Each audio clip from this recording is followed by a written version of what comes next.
Thank you very much, John, for having me, and for the to the authors for an excellent paper. I want to acknowledge I am standing between you and the reception, so these slides are going to flip fast. So the impact of the Affordable Care Act on older workers is very important, particularly because of this relationship that exists here between healthcare costs and age. So this is from the Healthcare Cost Institute using commercial claims data for the population under age 64. And what I'm going to do next is just take the population 21 to 64 and then add on the ACA age profile, because you're probably wondering where that age band lies. So actually, if you take the data from the earlier slide, bump it up so that the 21-year-olds are indexed to 1, you find that actually the green line, which is the 1 to 3 ACA age band, actually lies where the earlier data show. Now that's data that may not have accounted for pre-existing conditions and does not account for the subsidies, which we know are going to be different by age. But nevertheless, lots of implications for older workers. And so I'm going to start off with just a summary of what the paper has. So the paper provides a really nice outline at the start about the many ways that the Affordable Care Act can affect insurance and labor market behavior.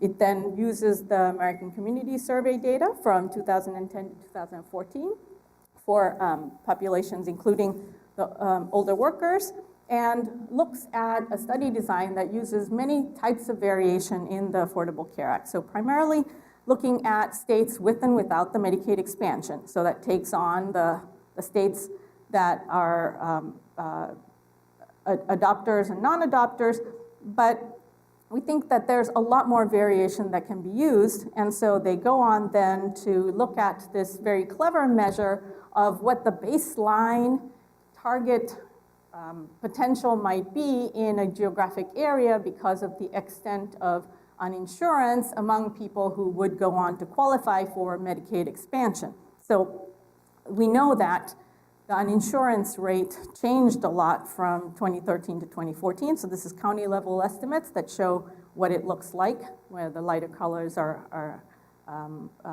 less uninsured. And they overlay this on the existing 2013 rates of low income that also vary by regions. Here I picked under 100% of poverty because that under 100, from 100 to 138% of poverty in every state, there is access, and it's really only under the federal poverty level that there's the difference between the access. So there's outcomes of insurance, all the different types of insurance, as well as having covered any coverage, and then all the labor market outcomes that we'd be interested in looking at. So the paper establishes that coverage does change where we would expect it. When I was seeing the estimates for the younger population in the paper, it appeared that the older population effects are a little bit smaller. But one thing that people who may not be, when we look at those estimates and see that between expansion and non-expansion states, we get statistically significant, meaningful differences, that's great. But we have to also realize those numbers, the differences are smaller than what others might have expected in thinking, oh, this is going to give us a really powerful experiment to really be able to tease out what the effect of health insurance is on labor markets. We still have to do a lot of work, because when you look at the states with and without the expansions, the coverage changes are not as large as at first as you might expect. Now that's the reason why it's really important. What the authors do is drilling down to the county level and finding more variation. So even then, there's not much showing up in labor market effects. And later on, I'll talk about what to do with thinking about effect sizes. So there's number of papers that are showing no detectable labor supply responses. So I think this paper also has an opportunity to bring them all together and see what does this mean.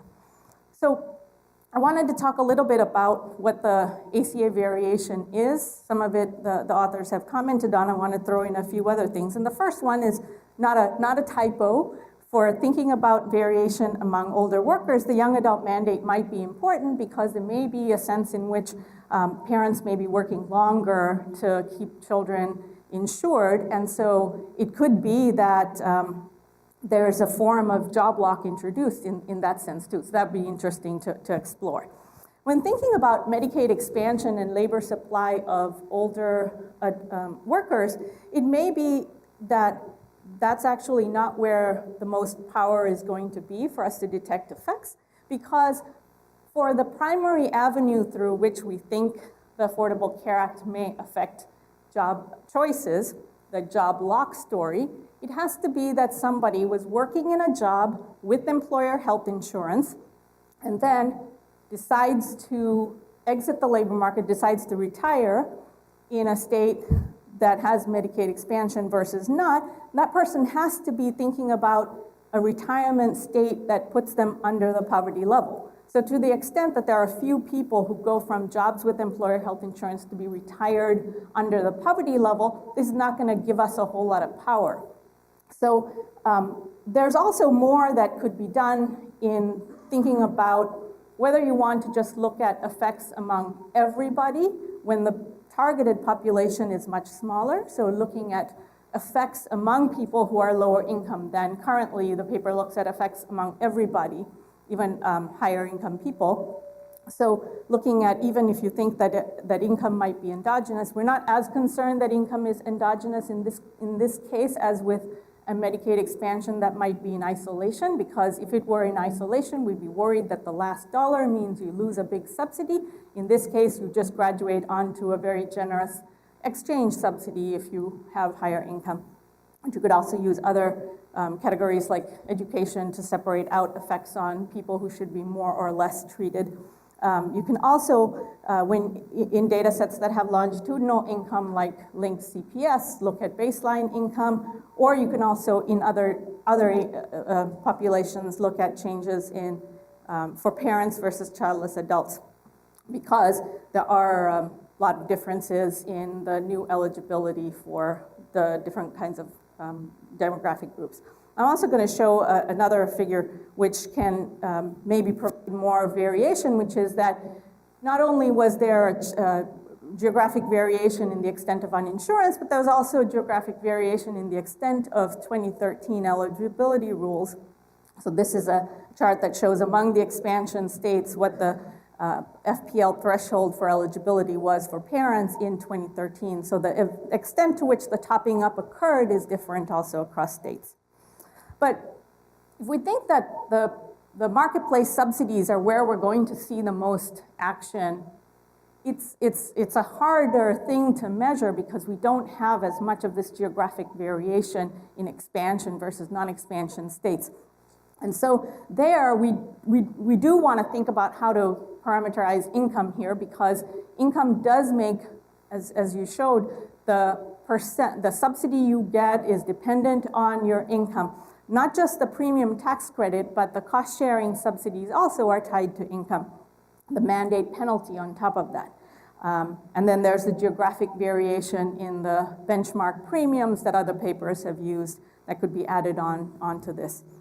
There's other variation people are trying to use in the type of marketplace and the implementation details, but we have to be careful there because these are decisions that were made in 2014, so we don't think about it as good variation, which is too bad because there really is limited amounts of variation to use when looking at the marketplace subsidies. There are other opportunities with data sets that have health status measures because of what the change in insurance rules are. And so because states had different rules about how health status would affect premiums prior to the ACA, and the ACA made them standard, be looking at these effects. And I think that's where that would be a promising line of research if we are able to look at impacts among people who have pre-existing health conditions in particular. And the employer mandate, we know because of having a delayed implementation, don't really know if it's really played out yet.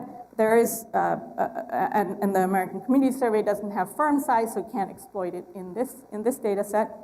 But looking at where these effects may be happening and looking at employment in small firms may be particularly interesting. So this is data from the Medical Expenditure Panel Survey insurance component, which asks employers about health insurance.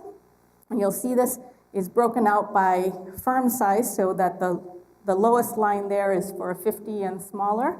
And you'll see that these numbers from 2003, the rate of offering health insurance among small firms was 61.6%. It is down to 47.6%. This decline is one that started prior to the Affordable Care Act, but the rate of decline continues. And so while the large firms in 2014 to 2015, the rate of offering among large firms actually increased in a statistically significant way. That number up there is statistically significantly higher. So those are other ways to look in other data sets, but I have a few items that, because I know these authors are very careful, and I'm sure these are running already, are just lots of other things you could be doing, where you could be looking at more targeted groups. You could be looking at particular demographic groups that might have very high elasticity of labor supply. You could also look at prevalence of large firms by putting in data from the county business patterns on what fraction of employment is in large firms. There's a way, when you're looking at the stock of people outside of the labor force as the variable, it's harder to measure a flow in. So there's a way in the ACS to try and create a flow of retirement by using some other variables that asks about employment during the last year, and Brad Heim has a paper on that. When you're using the 2013 baseline target rate, it would be nice to see whether all the years in the past, there isn't any, these are pretty robust results, but it would be nice to see what it's like, especially because there is some measurement error involved in trying to map to the PUMAs. Other hypotheses, one interesting place where there is a cliff is at the poverty level, and in the direction that we weren't anticipating. If you have $1 less than the poverty level, you lose a very important benefit. And so I wonder if it's possible to test that dimension and see if there's an increase in labor supply at the bottom of the income distribution. There's other forms of lock, looking at not just job lock, but marriage lock, and looking at other social programs. There's trying to see if the American Community Survey can come closer to a measure of the modified adjusted gross income. There's thinking about standard errors. All of these are just small comments, but I want to end with just the big picture, which is that this is a question we're really interested in figuring out. There's lots of papers circulating that are finding similar answers of nothing statistically significant, and trying to figure out how we can reconcile that with studies prior to the Affordable Care Act that were finding effects will be important. Looking at other data sets that have health status, firm size will be important, while the new data will be great because the ACS gives us sample sizes that are really large. There's been, the CPS studies already have extended to 2015 and have not found statistically significant effects, so it'll be interesting to see. Thank you very much.